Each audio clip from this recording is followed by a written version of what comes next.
अस्सलाम वालेकुम नाज़रीन, इमरान याकूब खान साहब के साथ मैं हूं Samina Pasha. Program view point में आपको खुशामदीद कहती हूं।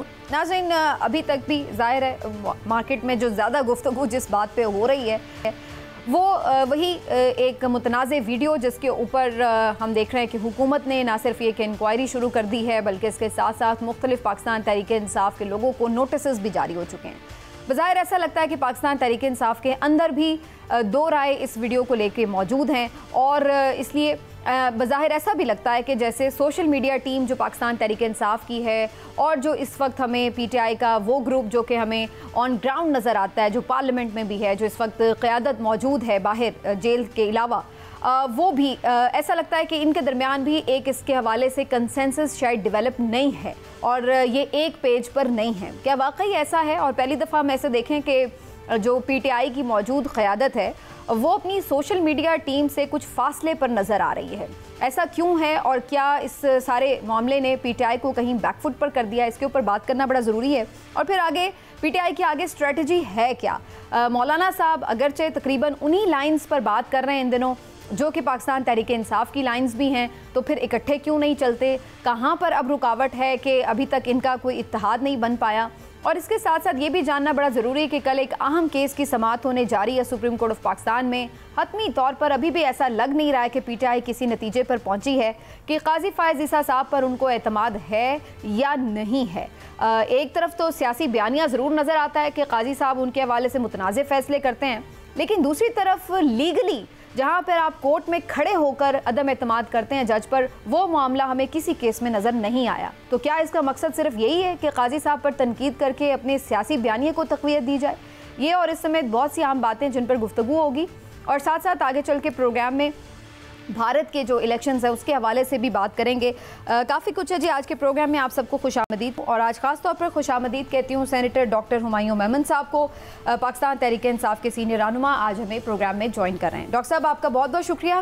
डॉक्टर साहब मुझे ज़रा अलाउ कीजिएगा, मैं इमरान साहब से ज़रूर एक कमेंट लूँ और फिर आपकी तरफ आकर तफसीली आपसे सवाल जवाब का सिलसिला शुरू करेंगे।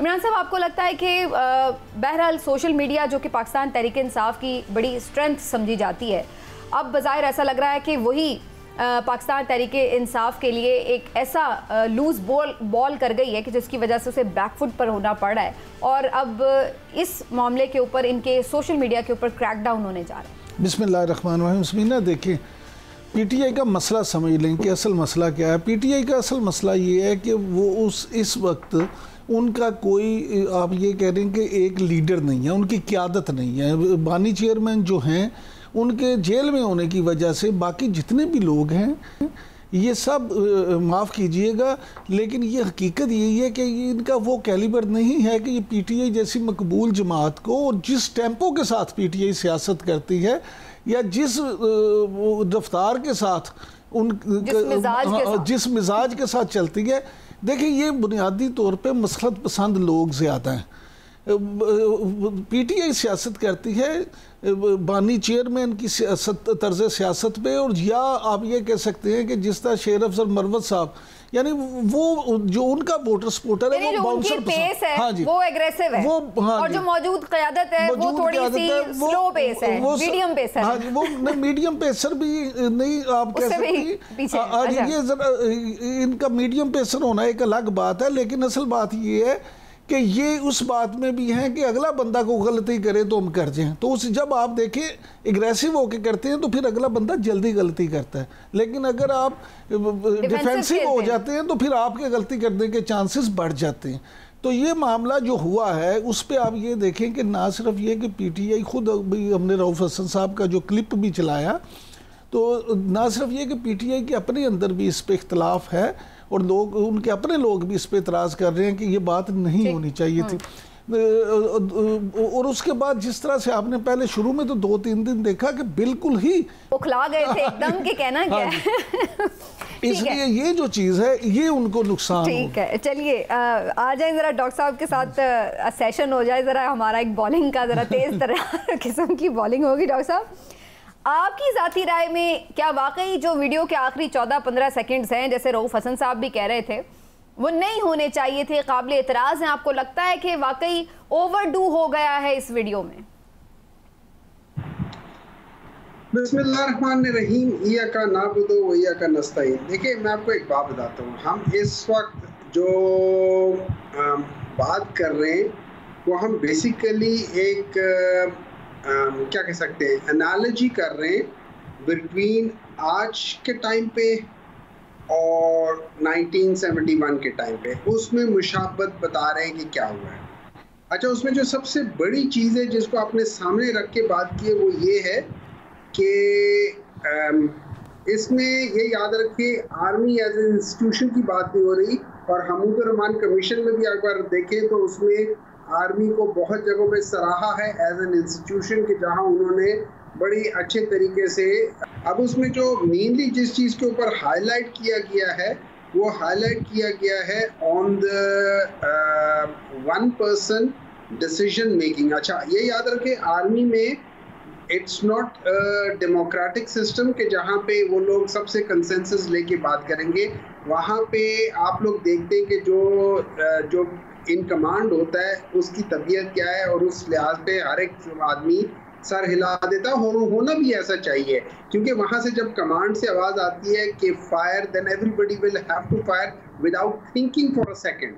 अगर वो सोचना शुरू कर दे कि क्या ये सही है, ये गलत है, तो वो सारा सिस्टम खराब हो जाता है। So that is how they are train for 20-30 years before they reach to that place. ठीक है, and that is how the army works and that is how every army works. ठीक है, अब आ जाते हैं जो एनालॉजी है उसमें एक चीज़ जो मेन चीज़ है वो ये है कि जो उस वक्त की जो पॉलिटिकल पार्टी जो कि सबसे ज़्यादा मकबूल पार्टी थी और जिसने सबसे ज़्यादा सीटें ली थी, उसको चांस ही नहीं दिया गया कि वो आगे आके हुकूमत बनाए।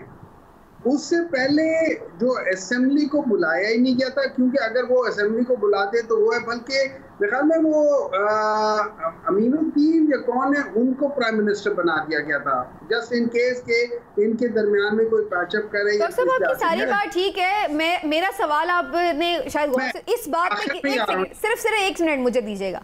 हम आपसे ये कह ही नहीं रहे कि आप एनालॉजी क्यों उसमें ड्रॉ कर रहे हैं। अभी ठीक हो गया जी, आपने एनालॉजी ड्रॉ कर दी। हम ये भी नहीं कह रहे कि जो आप 71 की बात कर रहे हैं पढ़ने की, उसमें कोई गलती है। बिल्कुल कोई गलती नहीं है, ज़रूर पढ़नी चाहिए। ये भी बात दुरुस्त है कि कल से पीटीआई ने बड़ी चीज़ें निकाली हैं, जो नवाज शरीफ साहब कहते रहे, जो एहसन इकबाल साहब के ट्वीट्स हैं, जो मरियम के ट्वीट्स हैं, उन पर भी कोई एतराज़ नहीं। वो भी वही बात कर रहे हैं जो आप कर रहे हैं। प्रॉब्लम कहाँ है? प्रॉब्लम मैंने जो आपसे सवाल पूछा था वो है कि आपको लगता है कि जो आखिरी 14-15 सेकंड हैं वीडियो के, उसमें कहीं ओवरडू हो गया है आप लोगों से, जिसकी वजह से आपके ऊपर ये बैकलैश आया। अगर सिर्फ इतनी बात होती कि जी आप कमीशन की रिपोर्ट पढ़ लें, तो इमरान खान साहब खुद कई दफ़ा ये बात अपने मुख्तलिफ इंटरव्यूज़ में कर चुके हैं। कतर की रिपोर्ट का बहुत दफ़ा जिक्र हो चुका है, सारे लीडर्स कर चुके हैं। देखिए, मैं आपको एक बात बता रहा हूँ, उसमें मेरे ख्याल में जो अल्फाज शायद यूज़ किए हैं वो शायद सख्त हों या जिस तरीके से हो, लेकिन वो जो एक एनालॉजी बन रही है कि जिसमें कि आज का जो सबसे मकबूल तरीन बंदा है उसको अगर साइडलाइन किया हुआ है, तो मतलब अब मुझे समझ नहीं आती कि इंसान सच बोले या झूठ बोले। अगर आप सच बोले अल्लाह ताला को सामने हाजिर नाजिर जान रख के, तो उसमें तो आपको भी पता है, मुझे भी पता है कि ये सारे जो डिसीजंस हो रहे हैं ये किस तरफ से हो रहे हैं। ये आपके और मैं या मियां नवाज शरीफ या शहबाज शरीफ तो नहीं ले रहे। तो अब सवाल ये हो जाता है कि हम लोग सच बोले या हम लोग झूठ बोले। अच्छा डॉक्टर साहब ये फरमाइएगा कि अगर आपकी सारी बात को सच मान लिया जाए, तो फिर एक तरफ आप ये कहते हैं कि एक फ़र्द वाहिद की बात है, वहाँ वो फैसले करता है और अब भी वही फैसले वहीं से हो रहे हैं, और दूसरी तरफ आप उसी फ़र्द वाहिद से मुज़ाकरात भी करना चाहते हैं। तो ये कैसा दौरा मेयार है? देखिए, इससे ये है कि मैं आपको एक चीज़ समझाता हूँ। एक होती है आइडियोलॉजिकल पॉलिटिक्स। आइडियोलॉजिकल पॉलिटिक्स में ये हो जाते हैं कि जितने भी पॉलिटिकल जमातें होती हैं ना, they sit and they decide things. ठीक है, अब मैं आपको बताता हूँ पाकिस्तान में जो रियल पॉलिटिक है, वो रियल पॉलिटिक ये है जिसको आप कहते हैं कि ग्राउंड रियलिटी, दूसरे लफ्जों में कहते हैं कि इस वक्त जो हुकूमत में है और जो हुकूमत को कंधा दिए बैठे हुए हैं, ये सारे के सारे इसलिए उधर बैठे हुए, इनको कहा गया है कि तुमने ये करना है, वरना आपने इन्हीं पार्टीज के लोगों से देखा है, उन्होंने कहा था कि हम करना नहीं चाहते थे, हम ये नहीं होने चाहते थे, लेकिन फलाना हो गया, ये हो गया, धमकाना हो गया। So in a kind of way they have been forced to do whatever they are. अब अगर आप उनकी सोच देखें तो उन लोगों ने कितनी दफा क्या कुछ नहीं कहा, हर वो चीज कही है जो हम भी कह रहे हैं, लेकिन आज अगर वो जिस पॉइंट पे खड़े हुए हैं, हम बात नहीं कर रहे हैं, उनका जवाब हम उनसे लेते रहते हैं। हम आपसे पूछ रहे हैं कि आर्मी चीफ से आपको अगर शिकायत है तो उन्हीं से आप बात भी करना चाहते हैं, ये क्या तो कह रहा हूँ, जो पावर सेंटर है, जो एपी सेंटर है, आप उसी एपी सेंटर से डिस्कशन करके कहोगे और डिस्कस क्या करोगे, आप डिस्कस करोगे। देखिए, इस मुल्क ने अगर आगे जाना है तो इसमें आइन को सामने रख के चलना होगा, आपने भी, मैंने भी, और हर एक ने। अच्छा डॉक्टर साहब, आपको ये बातें 3 साल पहले क्यों याद नहीं आती थी? उस वक्त भी तो बाई फोर्स आपके साथ लोग बैठे हुए थे और किसी के इशारे पे बैठे हुए थे। उस वक्त आप हुकूमत में थे, लिहाजा आपके लिए सब अच्छा था, इशारे भी अच्छे थे और बाई फोर्स बैठे हुए भी अच्छे थे। अब आज आप बिल्कुल सही कहते हो, आप बिल्कुल सही कहते हो। मेरी नज़र में वो हम लोगों ने गलती की थी, और मेरी नज़र में ये है कि देखिए, बात ये होती है, 2 चीज़ें होती हैं। मैं एक गलती करूं और फिर उस गलती को नज़रअंदाज करते हुए दोबारा वो गलती करूं, फिर नज़रअंदाज करते हुए तीसरी बार करूं, चौथी बार करूं। अब विद रिस्पेक्ट टू पाकिस्तान तरीके साहब, yes we made a mistake and we are trying to go into the corrective path. हम भाग नहीं रहे मुल्क से, हम लोगों ने मुल्क को छोड़ा नहीं है, हम इसी जगह पे खड़े हैं। हमारा लीडर इमरान खान वो कहता है कि ठीक है, उसने भी कहा हुआ है कि मैंने गलती की है, उसने भी कहा था कि बाजवा साहब के साथ तो पक्के हैं ना सर, दोबारा तो नहीं करेंगे। देखिए, अगर दोबारा करेंगे तो बड़े अफसोस की बात होगी, बड़े अफसोस की बात होगी। और मैं एक बात बता देता हूँ, जितना मैं इमरान खान को जानता हूँ, ये वो शख्स है कि जो कि अगर फर्ज करें 2 फील्डर हैं, अगर आपने इनको देखा होगा कि जब 2 फील्डर, अगर किसी फील्डर से मिस फील्ड हो जाए और उसकी गलती हो जाए तो ये उसको तालियां बजा के ये नहीं कहता ठीक है यार नेक्स्ट टाइम ठीक है, उसी वक्त इशारा करके यूं करके कहता है तुम इधर से उधर चले जाओ, उधर से इधर चले जाओ। And that is one of the things जो हर एक इंसान के अंदर होता है। बाज लोग उसको गलती से सीख कर उसको फौरन करेक्ट करके और उसी जगह पे आगे जाते हैं। बाज लोग हर दफा नई गलती करेंगे, पुरानी गलती नहीं करेंगे, ये ठीक है। लेकिन हाँ जी आप कह लें। लेकिन समीना, एक बात है कि ये कैसे कहते हैं कि हम दोबारा गलती नहीं करेंगे, जब आप मजाकरात यानी आप अपनी इब्तदा ही उसी गलती से करना चाहते हैं जिसको आप गलत कर रहे हैं। मेरे नज़दीक वो गलत या सही की बात नहीं है, इनके नज़दीक वो गलत था ना कि किसी के कंधों पे चढ़ के आना और फिर उसी के जरिए से करना। ये तो फिर तब डिसाइड होगा कि मुज़ाकरात में वो कहते क्या हैं, क्या मुज़ाकरात हो रहे हैं, क्या वो कोई फेवर लेने के लिए मुज़ाकरात हो रहे हैं या वो किसी सेटअप को, नहीं वो तो फेवर के लिए ही है। नहीं, ये तो अब जब होंगे तो पता चलेगा। फेवर के लिए मुज़ाकरात हो रहे हैं कि जी हम आप केसेस खत्म कर दें और ये मामलात कर लें और हमें इक़्तिदार दे दें, या कोई इस तरह के मामलात हैं, या किसी और पैटर्न के ऊपर मामलात के ऊपर मुज़ाकरात हो रहे हैं कि जनाब हर कोई ये डिसाइड कर ले, जिसको हम ग्रैंड डायलॉग कहते हैं कि किसने क्या करना है। जी देखिए, मेरी नजर में ये है, पॉलिटिकल फ्रंट पे हम लोग लेट्स पुट इट, एक शख्स जो मेरा मैंडेट चोरी करके चला गया है और उसके पास एज अ गवर्नमेंट उसके पास कोई मैंडेट नहीं है, मैं उसके साथ बात करके मुझे समझ नहीं आती मैं उसको क्यों एक्नॉलेजमेंट दूं। हाँ, एज अ पॉलिटिकल पार्टी उनके लोग आके बात करना चाहते हैं या कुछ करना चाहते हैं वो जरूर करें, लेकिन फिर वो बात ग्रैंड अलायंस के साथ करें, जितने भी हम अपोजिशन वाले सबके साथ बैठ के बात करें। लेकिन अब देखिए, 2 पावर्स हैं इस वक्त पाकिस्तान के अंदर, 2 पावर्स हैं। एक पावर है जो अवाम की पावर है, जो कि पॉलिटिकल पावर है, ठीक है। अब इन 2 पावरों को बैठ के आपस में डिसाइड करना है कि इस मुल्क को हमने कैसे लेकर चलना है, ठीक है। अब इस चीज के लिए मेरे लिहाज से अच्छा ना डायलॉग चलें, अब ये हम देखते हैं कि ये वाकई ऐसा होगा या ये सिर्फ कहने की बात है कि सामने ये है। वी होप कि ऐसा ही हो एंड वी बिलीव कि ऐसा होना चाहिए। That's true all the same. नुकसान मुल्क का होगा, देखिए नुकसान मुल्क का होगा, नुकसान मुल्क का होगा। और हम लोगों को मेरी नजर में ये अगर गलतियां हुई हैं, कोई इसमें कोई ऐसी बात नहीं है कि कोई बहुत बड़ी गलती है, इसमें ऐसी कोई बात नहीं है कि इमरान खान खुदा न खास्ता या हुमायूं या कोई और शख्स जो है ना वो पाकिस्तान के खिलाफ है, सब कुछ है, हर एक ने गलतियां की। So let's do it like this, सब अपनी अपनी गलतियां तस्लीम करें और फिर उसको आगे बढ़ें। ठीक है, चले मुझे थोड़ा सा और आगे इस पॉइंट को लेके चलने दें। In the interest of this country, जैसे आपने कहा है, ट्रूथ करके रिकंसाइल करे, सब पीछे हटे, और पीछे हटने के बाद सब इस चीज को रिकंसाइल करते क्या हटे हुए, आप तो आगे और बढ़ जाते हैं। इतने बड़े बड़े गोले आते हैं आपकी तरफ से इस तरह की। अगर अभी ये वैसे ये वीडियो ना आई होती तो सिचुएशन कुछ और होती। आप लोग हर 8-10 दिन बाद कोई ऐसा नया कहते हैं ना, नया बाउंसर फेंकते हैं कि वो ऑटोमेटिकली फिर से कभी इमरान खान साहब आर्टिकल लिख देते हैं कि मुझे कुछ हुआ, ये बंदा जो है वो जिम्मेदार है, कभी वीडियो आ जाती है। तो ऐसे कैसे आप लोग पीछे हट रहे हैं? आप तो नहीं पीछे हट रहे। उसकी वजह ये है कि जब आप इमरान खान की एक पर्सनालिटी है, वो एग्रेसिव बैट्समैन है, वो हमेशा से एक एग्रेसिव स्टांस रखता है, ठीक है। तो उसकी एक आपने इंसानों को उसकी फितरत के ऐसे भी देखना है। अब सवाल ये हो जाता है कि उसके ऊपर जो केसेस हो रहे हैं, अगर दूसरी तरफ भी ऐसी हो सकता है पर्सनालिटी हो, फिर हम किसको कहेंगे भाई पीछे हो जाएं? मुझे बात कर लेने देना इसमें। अगर उसके ऊपर आप उस किस्म के केस करेंगे जैसे उनके ऊपर हो रहा है, तो वो एग्रेसिव ही आएगा, वो पीछे नहीं हटेगा। वो आपको स्पेस क्यों देगी? आप और ज्यादा गलत केसेस लेकर आए, और वो भी एग्रेसिव खेलेगा। तो उसके ऊपर मेरा मकसद ही यही था कि आप पीछे हटे। ये जो गंदे केसेस लेकर आए हुए हैं, इनमें से कोई एक केस सही नहीं है।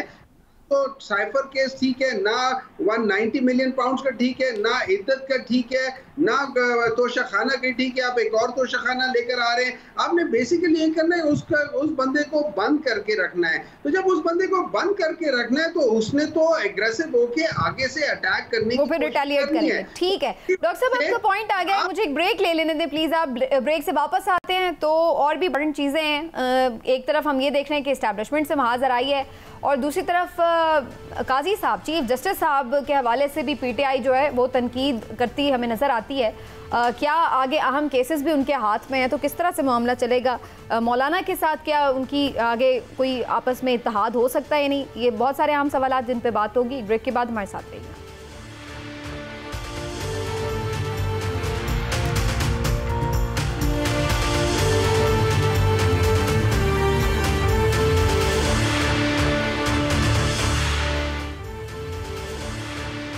वेलकम बैक नाज़रीन। और जिस तरह से आप लोग जानते हैं, डॉक्टर साहब हमारे साथ मौजूद हैं। पीटीआई की स्ट्रेटजी के ऊपर बात हो रही है। डॉक्टर साहब, आपकी तरफ फैंस पहले एक ज़रूर इमरान साहब की राय लूँगी। इमरान साहब, आपको लगता है मौलाना के साथ इनका इत्तेहाद हो जाएगा? क्योंकि ये तो क्लियर है, मौलाना कह रहे हैं उनके, मैं कल हमदुल्ला साहब को भी सुन रही थी कि हुकूमत के साथ हम किसी सूरत नहीं जाएंगे। तो डू यू थिंक कि मौलाना पीटीआई के साथ हाथ मिला लेंगे? समीना, देखिए मौलाना जिस तरह से गरज बरस रहे हैं, बड़ी एग्रेसिव स्पीच थी मौलाना की। बिल्कुल। अच्छा, वैसे एक बात है, सॉरी आपकी बात कट करी, पीटीआई कोई एग्रेसिव बात करती है उसके ऊपर फौरन हाला लाला मच जाती है, लेकिन मौलाना भी उन्हीं लाइंस पे खेल रहे हैं। उनको कोई नहीं पूछ रहा कि भाई आप भी तो इतनी तनकीद कर रहे हैं इदारों के खिलाफ, एस्टैब्लिशमेंट के खिलाफ, मौजूदा आर्मी चीफ के खिलाफ, लेकिन फिलहाल हम नहीं देख रहे कि उन पे कोई किसी किस्म की कार्रवाई। मौजूदा आर्मी चीफ का नाम नहीं ले रहे, वो शख्सियत पे बात नहीं कर रहे, वो एक ओवरऑल बात कर रहे हैं। ये तो टारगेट किलिंग करते हैं ना, इनका तरीका। वैसे मौलाना की आप स्पीच कल की सुने, वो ज्यादा लीथल मेरी राय में। अच्छा, अब गुजारिश ये है कि मौलाना जो है ना, मुझे नहीं लगता, अगरचे जैसे आपने कहा कि पीटीआई का और जमीयत उलमा इस्लाम का मौक़िफ़ इस वक्त एक ही है, उन दोनों की तहरीक या मुहिम का मकसद भी एक है, लेकिन मुझे ये नहीं लगता कि इन दोनों की आपस में ऐसी बात बन जाए कि ये इत्तेहाद कर लें या इकट्ठे तहरीक चलाएं। उसकी बुनियादी वजह ये है, देखें, ये तहरीक जो है वो लीथल उस सूरत में बन सकती है अगर पीटीआई के साथ मौलाना मिल जाएं, लेकिन नहीं मिलेंगे। उसकी बुनियादी वजह यह है कि पीटीआई, जिस तरह मैंने पहले कहा, कि क्योंकि उनके चेयरमैन जो हैं वो जेल में हैं, वो दाखिली इंतशार का शिकार हो रही है और उनके आपस में उस तरह से कोऑर्डिनेशन नहीं है। और फिर डेरा इस्माइल खान ग्रुप जो है, यानी अली अमीन गंडापुर साहब जो हैं, वो बराह रास्त क्योंकि मौलाना के मुद्दे मुकाबल हैं, मौलाना के साथ वो मामला सियासी हरीफ है, इसलिए ये बेल मुंडे चढ़ेगी नहीं चढ़ेगी। ये मौलाना अपनी अलग तहरीक चलाते रहेंगे, ये अलग तहरीक चलाते रहेंगे। डॉक्टर साहब, कोई चांस है मौलाना को साथ अगर मिला लें? बहुत सारे लोगों का ये ख्याल है कि अगर आप दोनों मिल जाएं तो फिर तो हुकूमत नहीं टिकने वाली। बल्कि मैं रमेश कुमार साहब को कल सुन रही थी, वो भी ये कहते हैं कि हुकूमत ये टिकने वाली नहीं है। तो मौलाना साहब को आप मिलाने के लिए क्यों नहीं आगे और मजीद बढ़े? जब आप अपना वो इंट्रो बता रही थी ना, तो मुझे वो शेर याद आ गया कि हम आह भी करते हैं तो हो जाते हैं बदनाम, वो कत्ल भी करते हैं तो चर्चा नहीं होता। ठीक है, अच्छा इससे ये देखिए मौलाना साहब और पाकिस्तान तहरीक-ए-इंसाफ, इनकी आइडियोलॉजी प्रॉब्ली शायद डिफरेंट है और ये डिफरेंट तरीके से हर एक करते हैं, लेकिन इस वक्त जो हदफ है वो पॉलिटिक्स नहीं है। इस वक्त हदफ जो है ना वो, जैसे मौलाना साहब कहते हैं कि ये इलेक्शन नहीं हुआ, ये ऑक्शन हुआ है। और बकौल उनके और बकौल बहुत सारे जो लीडरान हैं, जो आप उनकी तकरीर सुने, चाहे अचकजई साहब है, चाहे मैंगल साहब हैं, चाहे पीर और पगाड़ा साहब हैं, या इन सब की जब आप बात सुने तो वो कहते हैं कि कोई कहते हैं कि 70 अरब रुपए पे ये, कोई कहता है 90 करोड़ रुपए पे वो बिका है, कोई और। तो बेसिकली अमीर लोगों ने उनके मुताबिक अमीर लोगों ने ये इलेक्शंस खरीदे हैं। अब जिस लिहाज से वो लोग कह रहे, वो तो बहुत बड़ा इल्जाम है, डायरेक्टली या इनडायरेक्टली। इल्जाम ये है कि बेचने वाला कौन है, इल्जाम, और उन्होंने डायरेक्ट इल्जाम लगाए हुए हैं। लेकिन डॉक्टर साहब, अच्छा लेकिन मेरा सवाल उनसे मिला क्यों नहीं, मिल क्यों नहीं पा रहे, रुकावट कहाँ है? एक और भी बात के मौलाना तो इल्जाम पीटीआई पे लगाते हैं ना। वो तो कहते हैं कि उनको हरा के पीटीआई को सीटें दी गई हैं, पीटीआई ने सीटें खरीदी हैं केपी में। ये अगर वो हारे हैं तो उसका फायदा तो बेनिफिशियरी तो आप हैं, वो उनके, अगर उनके पॉइंट ऑफ व्यू से देखा जाए। अगर आप मौलाना साहब की और कामरान मुर्तज़ा साहब की और हाफिज हमदुल्ला साहब की जो ज़्यादातर जो स्पीचेस सुने ना, दे हैव मेनली, उन लोगों ने मेनली जो किया हुआ है ना, वो बलूचिस्तान के अंदर उन्होंने 6 सीटों का खास जिक्र किया है। उन्होंने बाकी जगहों पर नहीं किया। केपी में तो हम उन्हें कहते हैं जो आपका मसला है वो बताओ, हम उस हल्के को खोलने को तैयार है। क्या होगा, 1-2 प्लस सोचेंगी या उनकी जो है वो हमारे पास आ जाएगी, जो हमारी उनके पास चले जाएगी। That won't make a dime of a difference in the government setup. ठीक है, लेकिन बलूचिस्तान में गवर्नमेंट पूरी बदलती है अगर वो 3-4 सीटों का हेर, तो इसका मतलब आगे चल के उनके साथ इत्तेहाद हो सकता है और मिलके चलाई जा सकती है।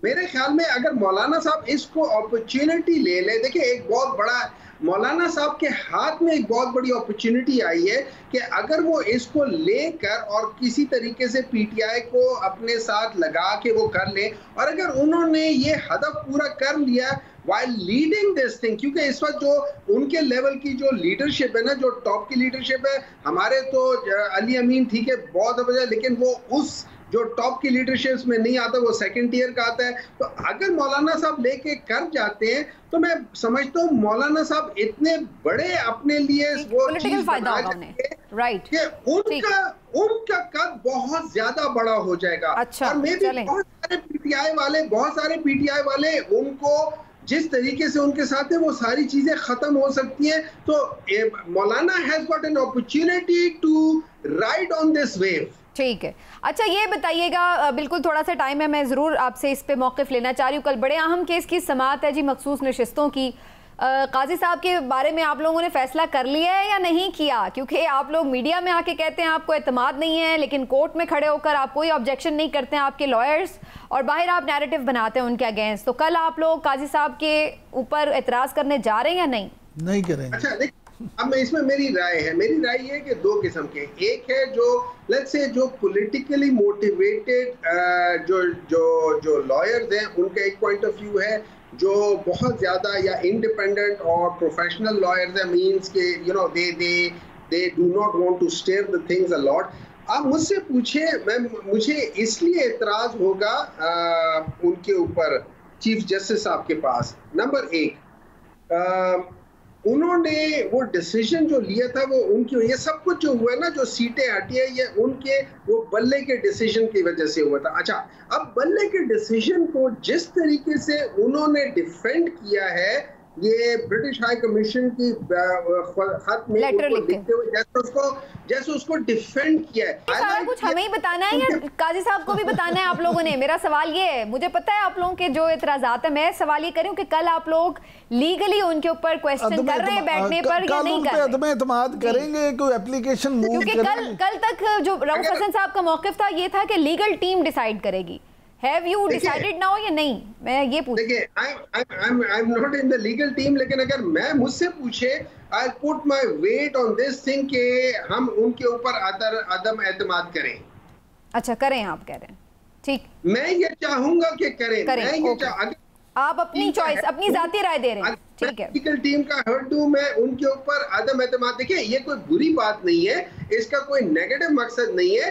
अदम एतमाद तो मंसूर अली शाह के ऊपर भी केस हो गया, वो हो गया था। एक दफा उन्हें क्या था कि हमें कोई एतमाद आपके ऊपर पूरी तरह आ जाए, अगले दिन वो गवर्नमेंट वालों ने कह दिया कि नहीं। लास्ट मुझे सिर्फ क्वेश्चन का आंसर दे दें सेनेटर साहब प्लीज। रवात में आप लोगों को जलसा करने की इजाजत मिली है, खबरें ये आ रही है कि शायद आप लोग डिनाई कर रहे हैं कि जी हमने अब नहीं करना, रिजेक्ट कर रहे हैं आप, तो आप लोग कर रहे हैं फाइनली रवात में जलसा या नहीं कर रहे हैं? देखिए, मेरे लिहाज से हम रवात में क्यों करें, हमने जहां कहा है हमें वहां क्यों नहीं दे रहे? मुझे सवाल का जवाब है ना, वहां क्यों नहीं दे रहे? आप मुझे कहें रवात में ना करो, आप मुझे कहें कि मंदरा में जाके कर लो, आप मुझे कहें कि नहीं जाके वो फलानी जगह पे जाके उधर कर लो। भाई मैं आपसे कह रहा हूँ, ये इस जगह पे मैंने जलसा आपको मिल ही नहीं रही थी इजाजत, मिल गई है तो शुक्र करें, कर लें जलसा जहाँ भी मिल रही है अभी तक। खैराती आदमी हूँ मैं, कोई खैराती आदमी हूँ कि आप मुझे कहें ये 10 रुपए नहीं 4 रुपए लो और चले जाओ। मैं अपना हक मांग रहा हूँ, ये मेरा जो है ना कॉन्स्टिट्यूशनल हक है कि मैं जहां करना चाहता हूँ, पुरअमन करना चाहता हूँ, उस जगह पे हर एक ने किया हुआ है, आप मुझे वहां की दो। राइट, तो अब इसको भी लगता है आप लोग अदालत में चैलेंज करेंगे? आप मुझे बात बताएं, do we have a choice? ठीक है, certainly certainly you have options of course. Thank you doctor साहब, थैंक यू सो मच। बहुत शुक्रिया डॉक्टर साहब, आप हमारे साथ मौजूद रहे। तो जनाब सेनेटर डॉक्टर हुमायूं मेमन साहब की आपने गुफ्तगू नाज़रीन सुनी। एक ब्रेक लेते हैं, ब्रेक से वापस आकर बात करेंगे कुछ भारत के लोकसभा के इलेक्शंस के हवाले से। क्या मोदी साहब फिर से एक दफ़ा फिर अपनी हैट्रिक करने वाले हैं और प्राइम मिनिस्टर बनेंगे, क्या होगा? बात करते हैं ब्रेक के बाद हमारे साथ।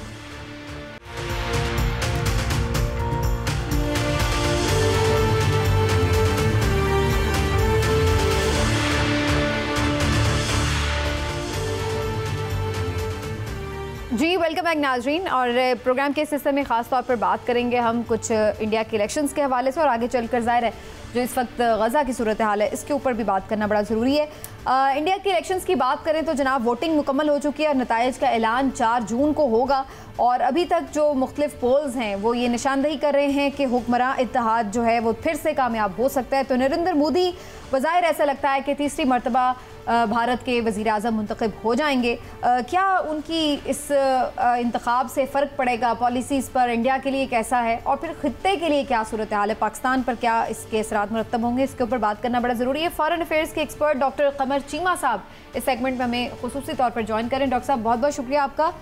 डॉक्टर साहब ये बड़ा हम इस दफ़ा डिफरेंट सा एक्सपीरियंस देख रहे हैं कि तीसरी मरतबा ये लग रहा है बज़ाहिर के नरेंद्र मोदी साहब जो है वो अगर बनते हैं वज़ीर आज़म तो ये बड़ा तीसरी मरतबा उनका ये टर्म होगी।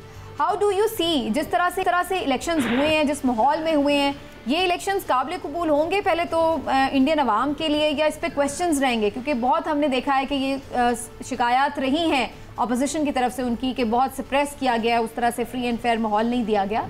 हाउ डू यू सी, कितने ये एक्सेप्टेबल हैं, कितने शफाफ इलेक्शन हुए, और आपकी क्या प्रेडिक्शन? बहुत शुक्रिया। देखिए, पहली बात तो यह है कि नॉर्मली हिस्ट्री यही कहती है कि इंडिया के अंदर जो इलेक्शंस है उसके रिजल्ट को एक्सेप्ट किया जाता है, पहली बात। इस दफा पोजीशन थोड़ी डिफरेंट इसलिए है कि प्राइम मिनिस्टर मोदी ने जो मेजर ऑपोजिशन पार्टीज हैं, आम आदमी पार्टी और कांग्रेस जो है, उनकी दोनों की लीडरशिप को जेलों में भी डाला, उनको सजाएं भी दिलवाने की कोशिश की। बल्कि आम आदमी की पार्टी के जो लीडर थे वो जेल में थे, उनको सुप्रीम कोर्ट ने रिहा किया, और आज फिर वो दोबारा जो है वो खुद ही जेल में चले गए हैं। इस हवाले से क्वेश्चंस आ रहे हैं, और इंडियन मीडिया जो कि बड़ा कॉम्प्रोमाइज मीडिया समझा जाता है, जिसको इंडिया की अवाम और ऑपोजिशन गोदी मीडिया कहती है, वो कहते हैं कि इंडिया जो अलायंस है, जो कि काफी जमातों का एक अलायंस है जिसको कांग्रेस ऑलमोस्ट लीड कर रही है, वो 295 सीटें लेगी। लेकिन तमाम एग्जिट पोल्स एक ही फिगर बता रहे हैं, मिलती जुलती तकरीबन 350 के करीब जो है वो सीटें ले जाएंगे नरेंद्र मोदी। अगर वो 350 सीटें ले जाते हैं, अपना उनका जो एनडीए का जो अलायंस है उसके साथ, तो उनके पास एक बड़ी मेजॉरिटी होगी, वो बहुत बड़ी तब्दीलियां कर सकते हैं, वो कॉन्स्टिट्यूशन में तब्दीलियां कर सकते हैं। याद रखें कि नरेंद्र मोदी अब तो ये कह रहे हैं कि मैं 1000 साल की प्लानिंग करके जाऊंगा इंडिया के लिए, वो ऐसी बातें भी कर रहे हैं। और जो उनके वादे होते हैं, खासतौर पे जो अपने जो मैनिफेस्टो के अंदर लेके आते हैं, मिसाल के अंदर उन्होंने कहा कि हम राम टेम्पल बनाएंगे अयोध्या में, उन्होंने वो भी बनाया है। उन्होंने कहा हम 370 और 35A को रिवोक करेंगे, उन्होंने माजी में वो भी कर दिया। तो वो बहुत सारे जो प्रोमिसेस हैं, एंड अबव ऑल जो उन्होंने इंडिया की इस वक्त 5वीं बड़ी इकोनॉमी है, कहा यह जा रहा है कि अगले साल 2025 और 26 के अंदर ये IMF की प्रोजेक्शंस हैं कि इंडिया अगेन जो है वो जापान एंड जर्मनी को भी क्रॉस कर जाएगा। और वो कह रहे हैं कि हम आइंदा कुछ साल में, अगले 5 साल तक हम $6 ट्रिलियन की इकोनॉमी बनना जा रहे हैं, अभी $3.8 ट्रिलियन है। तो वो जो बहुत सारी जो ग्लोबल एक स्टेज पे नरेंद्र मोदी इंडिया के रेलेवेंस में तो बात ये बताइए कि वो उनके लिए तो इसका मतलब है कि बड़ा अच्छा उनका टेन्योर रहा है, लेकिन द थिंग इज कि यहीं पर हम ये भी देखते हैं कि एक एक्सट्रीमिज्म जो है वो हम इंडिया में नज़र आता है उनके रजीम के अंदर, जहाँ पर हम ये देखते हैं कि बेचैनी भी बढ़ती है, ऐसे वाक़यात भी होते हैं जहाँ पर जो अक़लियतें हैं वो हमें एहतजाज करती नज़र आती हैं और एक एक्सट्रीमिज्म नज़र आता है। आपको लगता है कि ये इतनी बेचैनी है माशरे में कि वो फिर भी इसके बावजूद भी उनको पसंद करेंगे कि वो तीसरी मरतबा प्राइम मिनिस्टर बन जाएं? देखें, भारत के अंदर तकरीबन 80% जो लोग हैं वो हिंदू हैं, और एक बड़ी तादाद में नरेंद्र मोदी का जो पर्सपेक्टिव है कि हम एक हिंदू राष्ट्र बनाना चाह रहे हैं, मेजॉरिटी लोग उसको सपोर्ट करते हैं। बाकी जो उसमें माइनॉरिटीज की बात आप कर रही हैं, बिल्कुल आप मणिपुर में चले जाएं, कश्मीर में चले जाएं, ओवरऑल जब पहले 1-2 जो फेजेस के अंदर जब पोलिंग हुई भारत के अंदर, तो जो वोटर टर्नआउट कम हुआ तो नरेंद्र मोदी साहब ने हिंदू मुस्लिम के ऊपर बात करनी शुरू कर दी, तकसीम दोबारा पैदा करनी शुरू कर दी। उनको ये था मैं शायद कहीं हार ना जाऊं। तो क्वेश्चन ये है कि ये बातें, बिल्कुल आपकी बात सही है कि काफी ज्यादा उन्होंने मुआशरे के अंदर तकसीम पैदा की है, लेकिन इसके बावजूद ना तो कोई बैनुल अक़वामी ताकतें इसके ऊपर बोलती हैं कि आप माइनॉरिटीज के साथ कैसे ट्रीट कर रहे हैं, और लग तो ये रहा है कि जो रिजल्ट आ रहा है उससे भी यही पता लग रहा है कि नरेंद्र मोदी इसके बावजूद जो है वो जीत जाएंगे। ठीक जी। अच्छा डॉक्टर साहब, पाकिस्तान के तनाजुर में भी थोड़ा बताएं, पाकिस्तान के लिए आपको लगता है कि उनकी कई पॉलिसी में कहीं चेंज आएगा या जिस तरह भी उनके टेन्योर्स हमने देखे हैं वही कंटिन्यू रहेगा? देखिए, पाकिस्तान के हवाले से नरेंद्र मोदी की बड़ी एक क्लियर पॉलिसी रही है। वो कहते हैं कि हमने भारत को पाकिस्तान के लेंस से चलाना बंद कर दिया है। अब वो एक आज़ाद मुल्क है, वो जैसे जिंदगी गुजारना चाहें गुजारें, हमें उनसे कोई लेना देना नहीं है। लेकिन पाकिस्तान के रेफरेंस से वो ये बात करते हैं, और ये बात उन्होंने अवाम के दिमागों और दिलों में डाल दी है कि अगर इंडिया के अंदर या कश्मीर के अंदर कहीं पे कोई दहशतगर्दी का वाक़या होता है तो हम घुस के मारेंगे। सो वो ये नैरेटिव के जरिए पाकिस्तान को देख रहे हैं। दूसरा, वो कहते हैं हमने उनसे बात ही नहीं करनी क्योंकि हमारा उनसे कोई लेना देना बनता नहीं हो, वो अपना कारोबार करें, हम अपना काम करें। पाकिस्तान जो है वो जारी बात है बड़ी दफा सिग्नलिंग कर चुका है। हमारे प्राइम मिनिस्टर मौजूदा हुकूमत जो है, अभी के अगले दिन नवाज शरीफ साहब ने भी स्टेटमेंट जारी की थी, कहा था, फिर उससे पहले शहबाज शरीफ साहब भी कह चुके हैं, साग ढार ने भी सिग्नल्स किए हैं। लेकिन इंडिया की तरफ से ये कहा जा रहा है कि हम कारोबार और बात अभी पाकिस्तान से नहीं करना चाहते क्योंकि अभी हालात अच्छे नहीं है, बेहतर नहीं है, वहां पे पॉलिटिकल स्टेबिलिटी नहीं है, और बहुत सारे वो उनके दहशतगर्दी को लेकर के वो बातें करते हैं। गो के पाकिस्तान कश्मीर के हवाले से हमारी पॉलिसी क्लियर है। तो क्वेश्चन ये आता है कि इंडिया बात नहीं करना चाहता, और ना ही कोई इस वक्त बड़ी ताकत है जो इंडिया को मजबूर कर सके, ना ही अमेरिकन ये कर सकते हैं, ना ही कोई और मुल्क कर सकता, क्योंकि वो तमाम ममालिक को कहते हैं कि ये हमारा बायलैटरल मामला है, इसमें हम खुद देखेंगे। और जब से उन्होंने कश्मीर का स्टेटस चेंज कर दिया, वो तो कहते हैं ये हमारा बिल्कुल इंटरनल मामला है, किसी को कोई राय नहीं है। सो लगता नहीं है कि पाकिस्तान के दरमियान और इंडिया के दरमियान ब्रेक थ्रू होगा, और ऐसी कोई चीज होने वाली नहीं है। हाँ, जो उन्होंने इस पॉलिटिकल डिस्कोर्स के अंदर जो सबसे बड़ी चीज की, वो यही कहा कि हम कश्मीर ले लेंगे, तो उन्होंने इसको डॉक्टर साहब से मैं सिर्फ इसराइल के हवाले से डॉक्टर साहब ये फरमाइएगा कि जो अमेरिका ने जंगबंदी की तजवीज़ दी है और इस पे इसराइली वुज़रा ने मुस्ताफ़ी होने की धमकी दे दी है, तो आप क्या समझते हैं, ये मनसूबा भी काबिल अमल होगा या क्या नतीजा निकलेगा? देखिए, इस वक्त अमेरिका के अंदर 2 किस्म के बड़े सख्त प्रेशर है बाइडेन साहब के ऊपर। एक तो ये जो ट्रंप साहब को सजाएं दी गई हैं, ट्रंप साहब की जो पॉपुलैरिटी बढ़ रही है। दूसरा, जो लिबरल जो सेक्शन है अमेरिकी सोसाइटी का, वो कॉन्टिन्यूसली प्रोटेस्ट कर रहा है। खासतौर पे इस प्रोटेस्ट को यूनिवर्सिटियों में लीड किया गया है। और आपको पता है ये इलेक्शन ईयर है, अभी प्राइमरी शुरू हो जाएंगी, नॉमिनेशंस आनी शुरू हो जाएंगी, अब सिर्फ 2-3 महीने की बात है। सो बाइडेन नहीं चाहते कि ये वॉर रहे और वो घर में भी लड़ते रहें और बाहर भी जो उनके लिए मसले पैदा हों। और दूसरी बात यह है कि इसीलिए जो बाइडेन साहब प्रपोजल लेके आए हैं नेतन्याहू, ये तो कहते हैं हम इसको, ये हमारे लिए काबिल कबूल नहीं है, लेकिन उनको मानना पड़ेगा क्योंकि ये अब इलेक्शन का टाइम शुरू हो चुका हुआ है। और ये जो प्रपोजल है, ये जारी बात है कोई वो इतना बड़ा प्रपोजल नहीं है, माजी में भी यही प्रपोजल था, लेकिन ये अब बाइडेन साहब की जो प्रेशर है वो उनके ऊपर बढ़ना शुरू हो गया। अभी कल मैं देख रहा था कि ट्रंप साहब ने अमेरिका के अंदर, आई थिंक न्यू जर्सी के अंदर, कहाँ पे उन्होंने अपनी बहुत बड़ी स्पीच की है, स्टेडियम में लोग इकट्ठे हुए थे, लोग उनको वेलकम कर रहे हैं और वो इलेक्शन लड़ सकते हैं डिस्पाइट द फैक्ट कि उनको सजाएं भी हो सकती हैं। सो इस सारी सिचुएशन के अंदर वो इस जंग को बंद करना चाहते हैं, इस फ्रंट को बंद करना चाहते हैं, क्योंकि दूसरी तरफ जो बाइडेन एडमिनिस्ट्रेशन है बड़ी तादाद पे तकरीबन अपना जो डिफेंस बजट है उसको $800 अरब तक ले गई है।